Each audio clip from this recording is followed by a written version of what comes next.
Nabi getanyo Nanuh Muhammad Manyang derajat Rasul mulia Ibunda Nabi Nanuh Aminah Ayah Abdullah Quris mulia Bunda Aminah binti Wahab bin Abdul Manaf bin Zuhrah bin Kilab Ayahda Abdullah bin Abdul Muttalib bin Hashim bin Abdul Manaf bin Qusay bin Kilab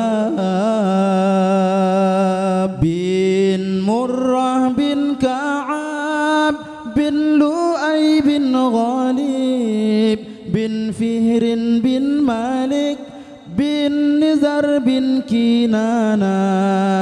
bin Khuzaimah bin Mudrikah bin Ilyas bin Mudar bin Nizar bin Ma'ad bin Adnan bin Ud bin Muqawwin bin Nahur bin Tayrah bin Ya'rub bin Yasjud bin Nabid bin Ismail bin Ibrahim nyan keturunan Nabi Muhammad Habibullah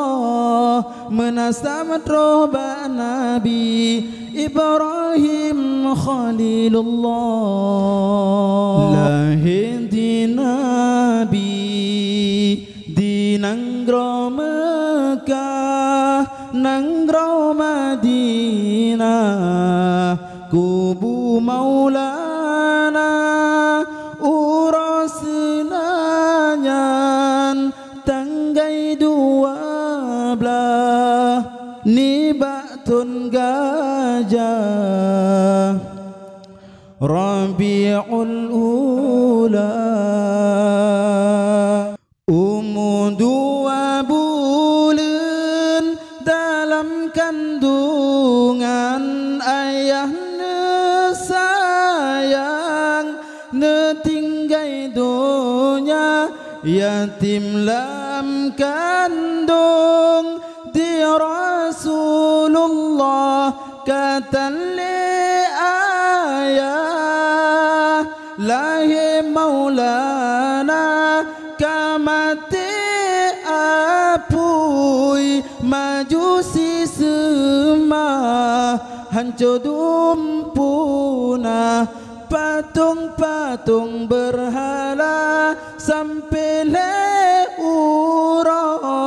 bergetar Ka'bah senang di Ka'bah dengan lahir Maulana Napedro bidan lahir Rasulullah Maryam Asia Sarah ngan Hawa Ma'ridha Nabi Nanuh Suwaibah Halimatu Sa'diyah Ma'ridha kedua umunamtun